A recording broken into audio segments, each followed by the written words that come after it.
Assalamualaikum warahmatullahi wabarakatuh. Hai friend, selamat datang di SMK Pod Sini Marikuy Podcast. Bersama saya yang berajarkan yang akan menemani Anda pada episode podcast kali ini. Nah teman-teman, kali ini kita kedatangan tamu spesial nih dari SMK Negeri 1 Nunukan.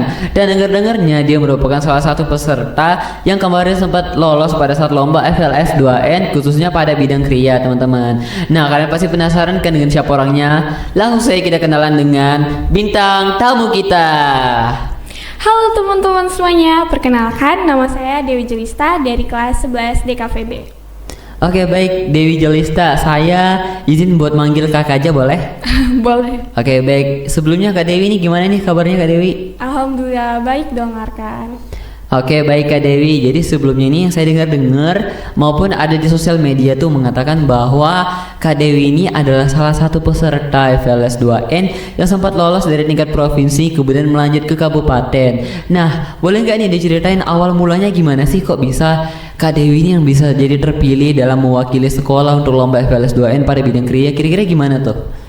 Boleh banget. Jadi awal mulanya itu merupakan salah satu pembina saya itu merupakan salah satu guru juga di kelas 11 DKVB. Jadi guru seni budaya. Jadi pada saat itu ada info bahwa FLS 2N itu akan dilakukan atau kita lakukan 3 bulan lagi. Jadi pada saat itu guru pembina saya ini, guru Ibu Santi, Kak Santi, jadi menginfokan ke kelas 11 DKVB, katanya siapa nih di sini yang minat untuk mengikuti lomba FLS 2N. Jadi pada saat itu saya juga ditawarkan ke Ibu Santi, jadi saya coba-coba niarkan seperti itu. Oke baik, jadi alasan Dewi ini mengikuti lomba kriya ini apakah memang dari dalam diri Dewi sendiri ini memiliki potensi untuk dalam dunia bidang seni atau memang ingin pure atau murni mau belajar gitu? Jadi awal mulanya ini kan ditanya, diinfokan juga saya juga di situ sudah berminat juga. Terus saya juga memiliki potensi atau pokoknya saya minat lah dalam bidang seni. Saya juga ingin mengikuti FLS 2N ini, ingin mengasah kemampuan saya, ada potensi-potensi saya yang saya miliki dari SMP Arkan, seperti itu. Oke baik, jadi memang dari dalam diri sendiri ini memang ada kemampuan gitu dalam dunia seni sehingga Dewi ini tertarik buat mengikuti lomba FLS 2N karena ingin menggali atau lebih mengasah lagi kemampuan dalam dunia seni begitu Dewi. Oke baik, selanjutnya kira-kira selama Dewi ini terpilih menjadi salah satu peserta yang mengikuti lomba FLS 2N pada bidang kriya, apakah ada pelatihan khususnya yang Dewi lakukan nih sama pembinanya, dan kira-kira selama pelatihan itu apa aja nih yang dilakukan gitu? Ini kan infonya 3 bulan sebelum lomba, jadi kita itu 2 bulan sebelum lomba itu sudah latihan, dilatih juga sama pembina saya sendiri, Kak Santi.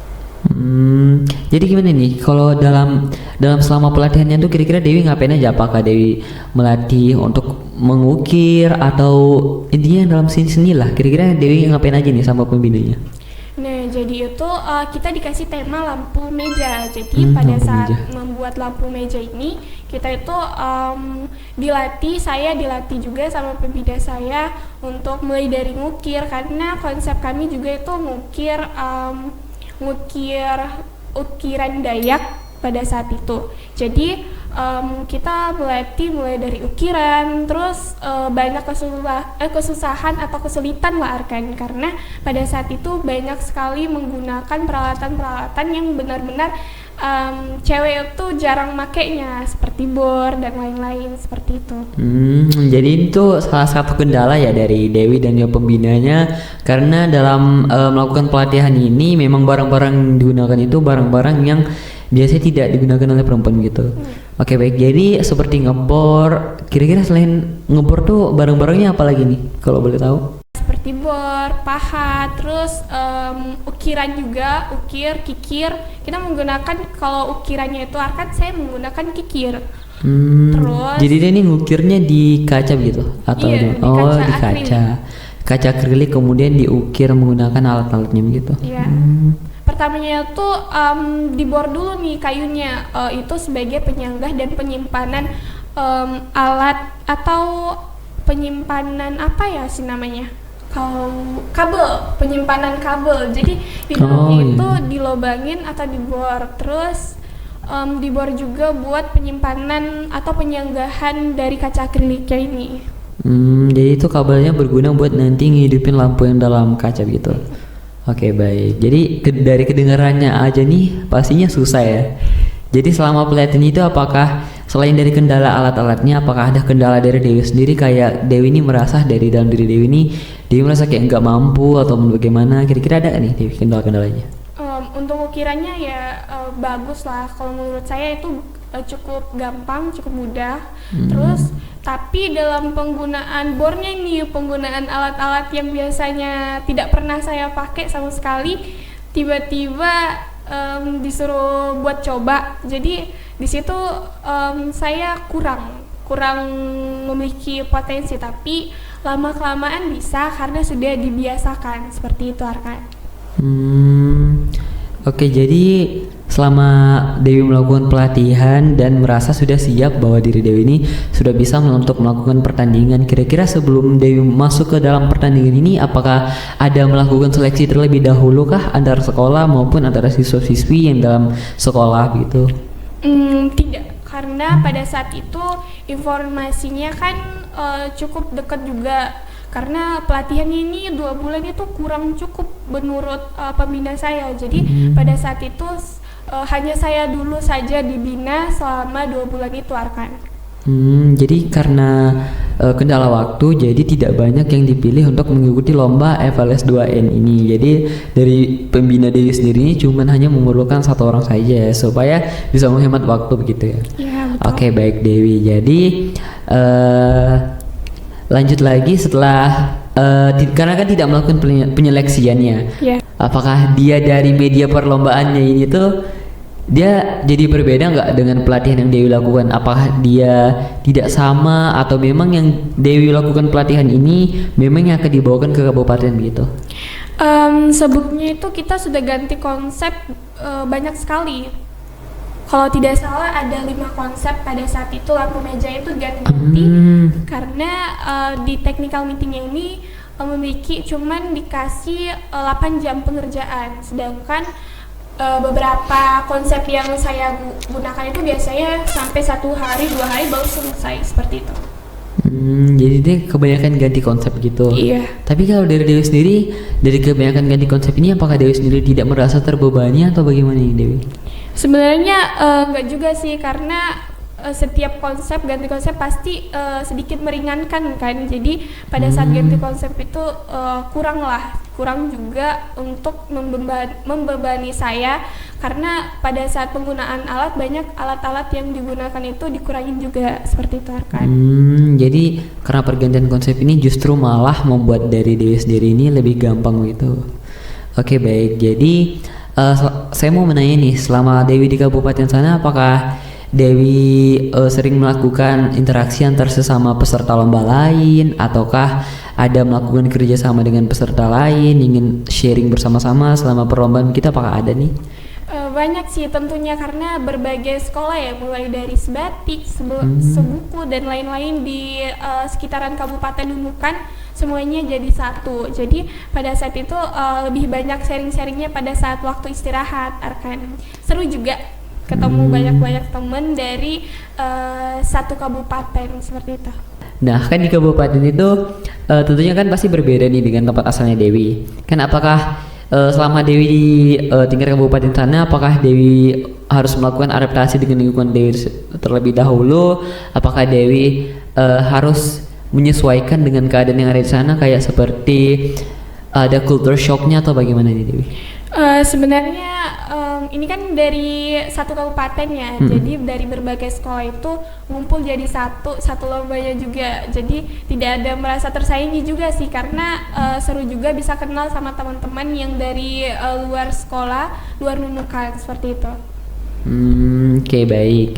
Jadi Dewi dengan teman-teman Dewi ini melakukan pertandingan secara sehat begitu ya.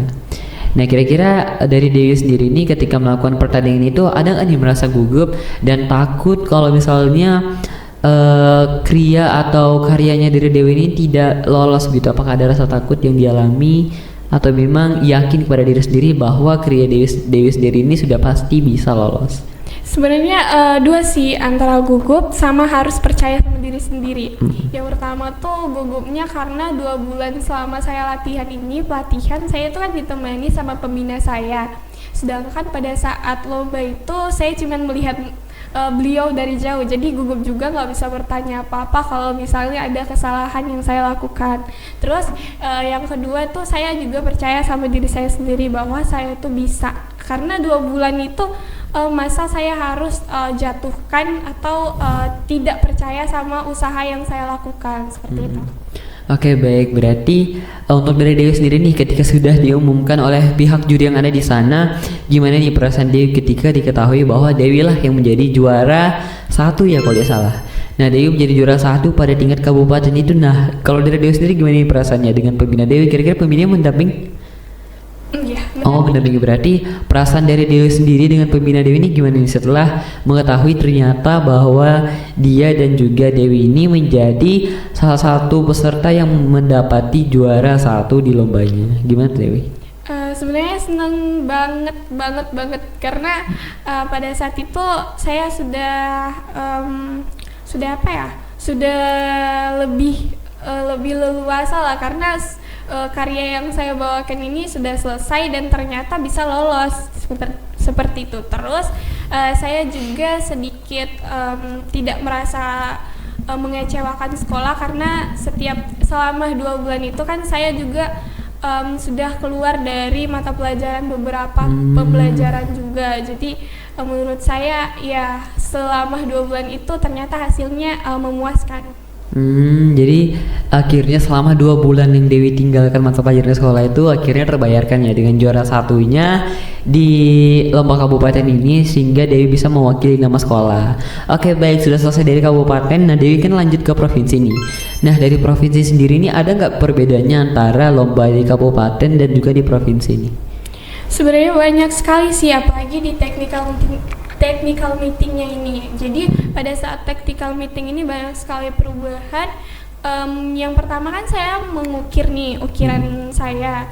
Terus ternyata pada saat ukiran saya ini ternyata tidak boleh dilihat dari hasil printan, harus dari HP. Jadi itu merupakan salah satu kendala lah menurut saya.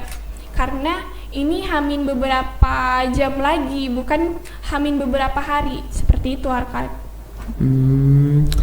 Jadi untuk dari tingkat kesulitannya menurut Dewi sendiri ini lebih sulit di tingkat provinsi atau kabupaten nih? Di provinsi, karena pada saat di provinsi itu tidak boleh lihat hasil printan kan. Berarti Dewi ini melakukannya secara manual begitu aja? Iya, jadi seperti Dewi itu. langsung menggambar di medianya ini. Oh ya, untuk media ini masih media kaca atau berubah? Masih media kaca. Oh masih, tapi konsepnya berubah? Iya, konsepnya ini harus diubah juga hamin beberapa jam sebelum itu. Karena yang saya pilih ini kan ukiran Dayak kan. Kalau misalnya ada perbedaan atau sedikit simbol yang tertinggal, itu beda lagi maknanya. Bisa saja saya merusak nama budaya seperti itu. Jadi memang membutuhkan ketelitian yang sangat tinggi ya dalam melakukan pengukiran nih. Karena memang itu menjadi salah satu penilaian yang sangat dinilai untuk juri. Karena kalau nggak salah tadi yang Dewi katakan tuh bahwa sedikit saja ukiran yang salah atau pola yang salah ini bisa mengubah makna dari kriya atau karyanya Dewi gitu. Iya, betul. Ukiran Dayak ini kan banyak simbol-simbol yang menurut saya tuh cukup sulit. Jadi kalau misalnya ada salah satu yang salah, itu sudah merubah makna atau merubah pencipta karya ini, seperti itu, Arkan. Jadi sudah dijelaskan sama Dewi dari kabupaten dan provinsinya. Nah, saya mau tanya nih untuk bagian proses pembuatan dari krianya sendiri, boleh nggak nih diceritain dari awal untuk kesimpulannya aja nih Dewi, diceritakan secara singkat aja nih untuk cara pemprosesnya dari awal sampai akhirnya finishing, dan juga kemudian krianya dibawa ke provinsi maupun kabupaten, gimana tuh? Jadi ini kan menggunakan kayu oak nih, Arkan. Jadi kayunya itu dilobangin setengah bundaran, terus di tengahnya itu dilobangi untuk penyimpanan kabel lampunya. Terus selanjutnya itu menggunakan ukiran saya kan. Ukiran ini saya ukir di kaca akrilik. Terus finishingnya udah ditaruh di apa ya namanya, penyangga. Itu ditaruh kaca akriliknya itu ditaruh di penyanggahannya seperti itu.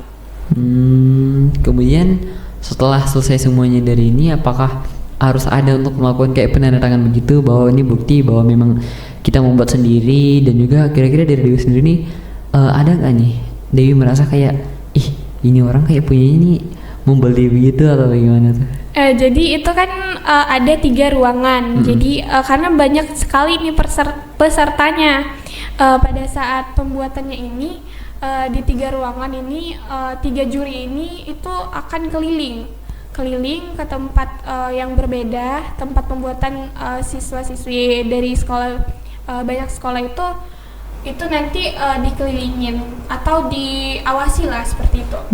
Terus untuk punya saya sendiri, saya kan membuat secara murni. Jadi ternyata ada kecualasan juga nih Arkan dari sekolah lain, tidak perlu disebutkan kali ya. Itu sudah dibuat dari rumah. Jadi ada beberapa, memang sih punyanya bagus, worth it lah, tetapi itu dibuat dari rumah. Jadi setengah pembuatannya itu dibuat dari rumah, tinggal dilemin aja, sudah finishing seperti itu. Kira-kira dari tangkapan Dewi sendiri ini gimana nih? Apakah Dewi kayak merasa kesal atau bagaimana tuh? Tidak, karena jurinya juga apa ya? Udah menindaklanjuti. Iya, sudah menindaklanjuti juga. Baik, berarti untuk dari kecurangan itu konsekuensinya ini apa? Apakah langsung didiskualifikasi atau bagaimana? Iya, didiskualifikasi. Walaupun karyanya ini menurut saya di atas saya lah, tapi kalau dibuat dari rumah kan juga apa ya dibilang lebih culas dari culas lah, karena memang harus dibuat di technical meetingnya ini harus dibuat mulai dari awal tuh harus di tempat, tidak boleh dibawa dari rumah. Jadi otomatis salah satu peserta yang membuat dari rumah ini langsung didiskualifikasi oleh dari jurinya. Iya. Oke, baik begitu. Oke, selanjutnya dari Dewi sendiri nih. Untuk di tingkat provinsi ini Dewi ini juara berapa? Juara 3. Juara 3. Kira-kira gimana nih latar belakang ceritanya dari tingkat kabupaten yang awalnya 1 berubah jadi 3 pada saat provinsi? Apakah karena tingkat kesulitannya atau karena saingannya gimana? Sebenarnya dua-dua sih Arkan, karena yang pertama itu kan sudah dipilih atau saingan saya, bukan saingan sih sebenarnya, peserta-peserta yang lain itu merupakan dari berbagai kabupaten. Tentunya sudah dipilih dari yang baik terbaik sudah di semuanya sama-sama saya lah sudah waktu itu. Oke, jadi tapi selama semua proses yang telah Dewi lakukan ini, alhamdulillah Dewi berhasil mendapatkan juara dan juga mewakili sekolahnya dalam bidang lomba FLS 2N, yaitu bidang kriya. Oke, jadi pastinya dari Dewi sendiri sudah merasa senang banget nih ya. Seneng banget karena bisa ngangkat nama sekolah juga kan. Oke, baik Dewi, ini yang saya dengar juga nih ada rumor-rumor yang mengatakan bahwa selain Dewi jago dalam dunia seni ini, Dewi juga ini kesehariannya yaitu melatih paskibra ya kalau nggak salah. Iya. Dan kalau nggak salah dengar Dewi ini juga sempat lolos pada saat seleksi paskibra di kabupaten ya. Iya betul. Boleh dong diceritain sedikit nih gimana tuh? Boleh juga sih. Untuk tingkat kabupaten ini kan itu 6 bulan lah pelaksanaan seleksinya, karena perbedaan hari-harinya kan tidak satu hari aja seleksinya. Jadi pada saat seleksinya ini sekitar 6 bulanan, terus itu pantuhir atau penentuan akhirnya itu nama saya ada di sana juga. Oke, BG, selain Dewi terpilih pada saat lomba kriya di sana pada saat FLS 2N, Dewi ini juga terpilih pada saat seleksi paskibraka yang di kabupatennya. Iya. Widih, berarti Dewi ini keren banget ya teman-teman. Oke, baik. Saya mau menanya tentang kehidupan sehari-hari dari Dewi sendiri nih. Kira-kira kehidupan sehari dari Dewi sendiri gimana nih? Apakah sudah merasa produktif atau bagaimana nih? Untuk pada saat lombanya ya kemarin, kalau sekarang udah produktif dan aman juga. Terus kalau kemarin saya kan ketinggalan banyak pelajaran juga nih. Terus pada saat saya latihan juga kurang juga, kadang izin nggak latihan karena pengen fokus ke tingkat provinsinya rekan. Jadi pada saat itu belum terjadwal lah. Menurut saya tuh masih banyak kesibukan saya tuh terhalang sama metode pembelajaran di sekolah. Jadi saya banyak ketinggalan pembelajaran juga seperti itu. Tapi dari semua ketertinggalan pelajaran yang Dewi dapatkan, Dewi ini alhamdulillah sudah bisa menyeimbangi atau bisa menyelesaikan atau bagaimana ini? Alhamdulillah bisa juga karena pada saat itu saya kan pulangnya nih jam 4, sekitaran jam 4 jam 5 itu sudah selesai saya pelatihan FLS 2M ini. Jadi di situ malamnya saya kerjakan juga beberapa pembelajaran walaupun saya ketinggalan penjelasan di kelas seperti itu. Meskipun ada tanggung jawab untuk melaksanakan lomba, tapi Dewi ini juga tidak meninggalkan tanggung jawabnya sebagai pelajar yang ada di sekolah ya. Oke, baik, berarti Dewi ini bukan cukup sih, orang yang harus dicontoh pada orang-orang lain bahwa memang meskipun kita memiliki banyak kegiatan, tapi kita ini tidak melupakan tanggung jawab kita di tempat lain juga. Yeah. Oke, baik Dewi, mungkin sekianlah untuk sesi tanya jawab kita seputar tentang Paskibraka dan juga Kriya FLS 2N Dewi. Nah, kira-kira Dewi ini ada pesan dan kesan gak sih kepada penonton kita atau ada motivasi gitu Dewi? Boleh banget. Untuk motivasi dan kesan-pesan saya buat teman-teman semuanya, jangan pantang menyerah terhadap apapun yang teman-teman lakukan. Pokoknya teman-teman harus mengusahakan seluruh cita-cita dan apa yang teman-teman semogakan seperti itu. Terus doa, niat, dan usaha itu jangan teman-teman lupakan juga. Sekian dari saya. Oke, baik. Nah teman-teman nih, sesuai dengan apa yang dikatakan kakak Dewi tadi, jadi kunci utamanya adalah tetap konsisten, usahakan, doa, dan juga usaha kita ini mengikuti atau seimbang ya teman-teman. Jangan sampai kita hanya kebanyakan berdoa tapi tidak ada usahanya. Kita juga memiliki effort untuk melaksanakan hal tersebut teman-teman. Oke, baik teman-teman, mungkin itulah sesi tanya jawab kita atau sesi podcast kita pada tamu kita yaitu Dewi Jalista ya. Dan sekian, terima kasih. Dan untuk teman-teman sebelum saya tutup, jangan lupa untuk follow Instagram Lento Official 191 dan juga jangan lupa untuk follow YouTube channel SMK Negeri 1 Nunukan. Sekian, terima kasih. Wassalamualaikum warahmatullahi wabarakatuh. Bye bye friends.